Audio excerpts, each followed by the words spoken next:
Before you start, stand back and have a really good look at your horse. Do they look well? Is the posture strong and balanced? Are they shifting weight? Is the head carriage normal? Do they look relaxed yet alert and ready for work? Does any region look tight or mildly contracted?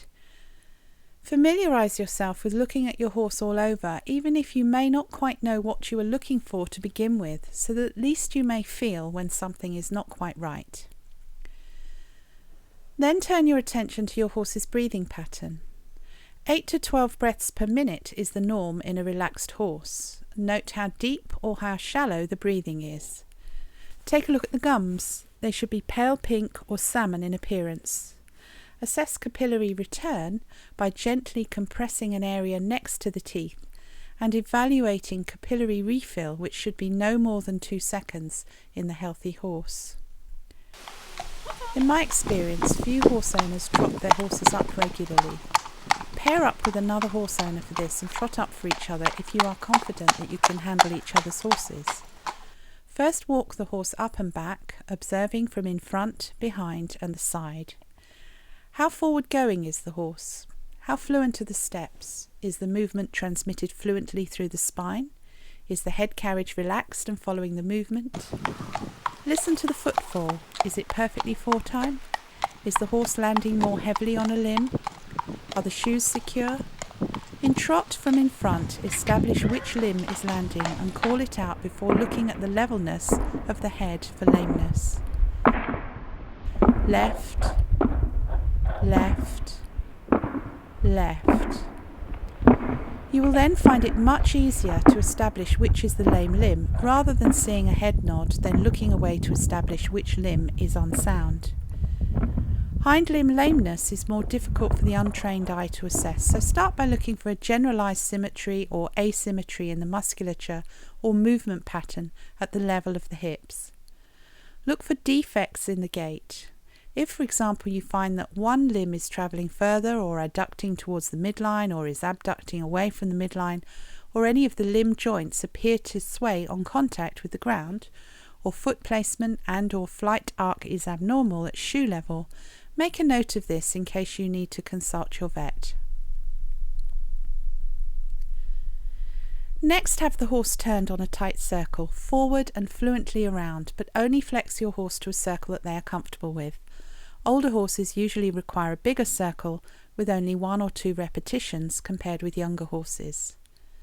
The horse should move fluently, conforming to the flexion, stepping across and under behind without an obvious hip hike on the outside hind, and the head, neck and spine should curve gently to the inside without hesitation or resistance.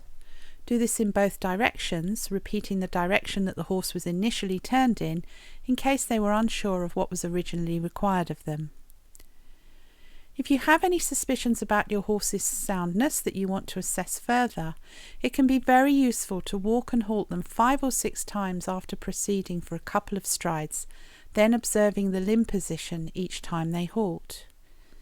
Make sure they are able to halt with minimal restriction from the handler. If the horse avoids loading the same limb each time and has formed a pattern of halting in a particular stance, this can indicate guarding against fully weight-bearing and uncomfortable limb. Or perhaps there may be a region or tight muscle that the horse may be feeling higher up the limb. Relate your findings to any other clues about gait issues that your horse may have. If you are having any body work or therapy done on your horse, this can be a very simple test to see how much change has been achieved in the posture, and if your horse reverts, you may find that this is a sign to have your horse checked again.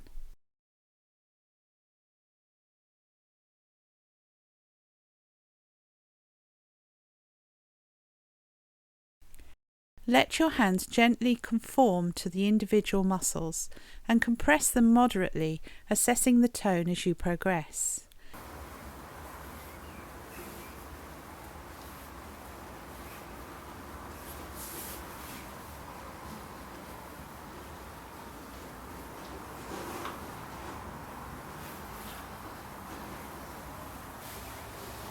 And just flex around.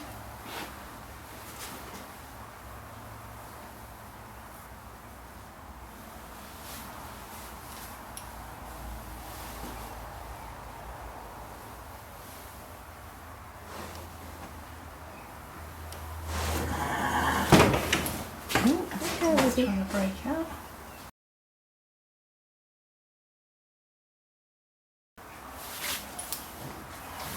Repeat at the pole region where a stress point can be found in the region of the second cervical vertebra. At the base of the neck there may be a series of localized stress points in the origins of the serratus cervicus muscle, which elevates the base of the neck, and the opposing brachiocephalicus muscle, which flexes the head and neck and assists with protracting the forelimb. These stress points can develop from eating from hay nets, travelling, or riding on a contact which the horse resists, for example. They can vary from mild and barely palpable to acute and reactive.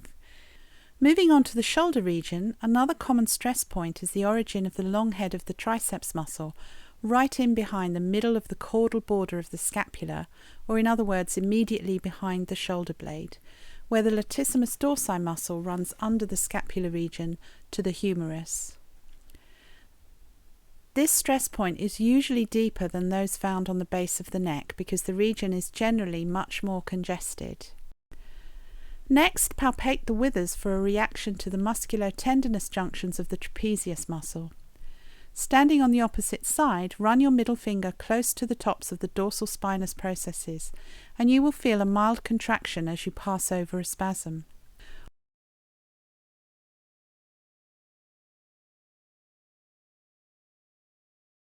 Next, from above waist height, feel along beside the spine, beginning with light compression and then progressively deeper. Make 3 firm sweeps, progressively further away from the spine. Again, note any reactions or palpable muscle spasms under your fingers.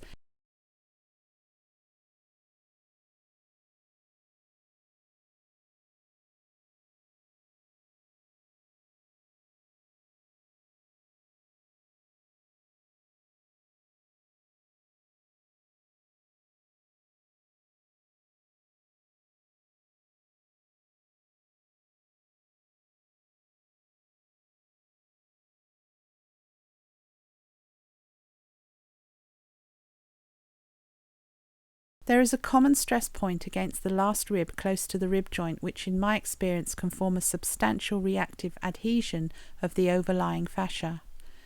Take care when palpating here, as the horse can be very sensitive in much the way as if you were being touched firmly in the rib cage yourself.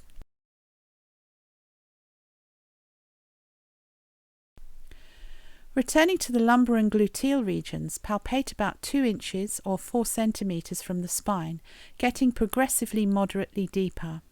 You may be able to locate spasms which cause your horse to react by flexing suddenly.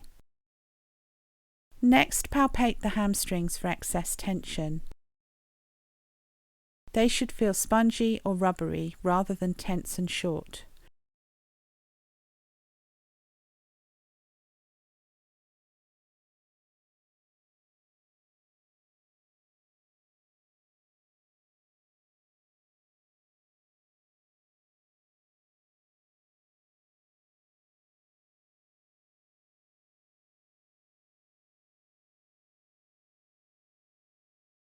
Progress across the ribs and onto the girth and pectoral regions, assessing for general sensitivity which can occur if you tend to over-tighten your girth.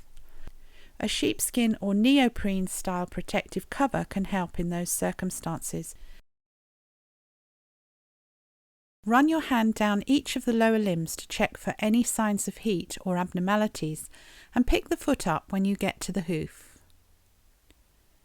Flex the pastern and fetlock joints very gently, noting any signs of discomfort, snatching away or guarding from your horse. Take the sole gently towards the elbow and flex slowly from side to side to assess the knee or carpal joint. Extend or protract the elbow and carpal joint, then retract the elbow and abduct it. Take these joints no further than the horse is completely comfortable with. As a horse owner, you are looking for signs of any mild reactions in your horse as the joints are moved through or towards their normal range of motion. not to actually perform clinical tests while the horse is not warmed up, so be careful not to take the joint any further than your horse should normally be comfortable with, comparing your results with the opposite limb. The hind limbs are naturally more restricted than the forelimbs because of the reciprocal apparatus, so take care in case the horse objects to having its hinds flexed, extended and abducted. Only do this if the horse is compliant and it is advisable to wear a hard hat. This can take much practice, and it can be enough to simply observe your horse's reactions to being asked to offer a hind for lifting. Extend the toe towards the ground, comparing results with the other side. Note that the limb being lifted may not be the problem, that it could be that the horse is reluctant to have more weight loaded onto the other limb. Also note that a safe surface is used for this. While you are working on the hinds, assess the lumbar sacral region, that is, the area where the flexible spine meets the inflexible pelvis, a very vulnerable region for the performance horse. It is therefore useful to assess how your horse reacts to gentle mobilization of the last lumbar joints and potentially the sacroiliac joint. Do not do this if your horse has any existing hind limb joint problems, and again the horse must be on a suitable surface. Lift the hind limb upwards in one movement and observe dorsiflexion of the lumbar on the same side. Movement should be smooth and effortless. Compare one side with the other. In my experience, a unilateral fixation of that joint will result in a very noticeable restriction on one side that the inexperienced handler finds almost impossible to lift against. If you have any concerns about your results, you should consult your vet. Next, gently assess lateral flexion of the neck by standing beside your horse and gently encouraging him to slowly fold his neck around you by moving his head to the side. Most horses will not object to this. Repeat on the other side, noting which side has any resistance.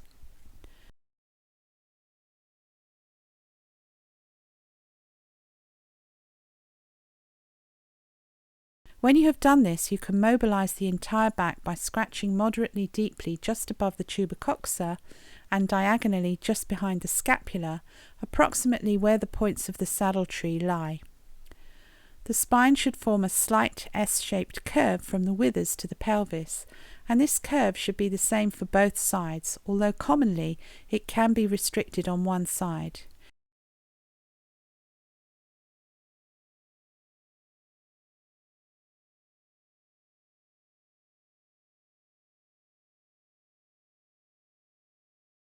Next, evaluate the tail for tension or restriction by gently moving it through its full range of motion.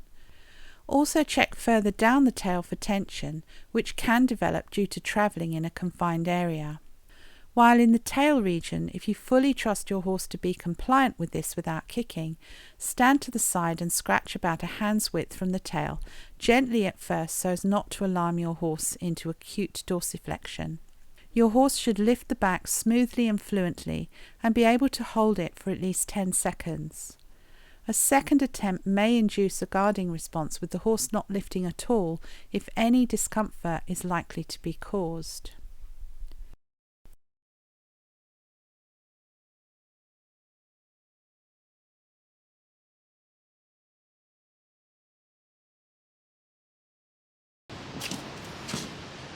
I hope you've enjoyed this programme as much as I have enjoyed working with the wonderful Charlie. Look out for other titles in the Perfect Comfort range of videos which I'm currently working on, and good luck with making your horses supremely comfortable.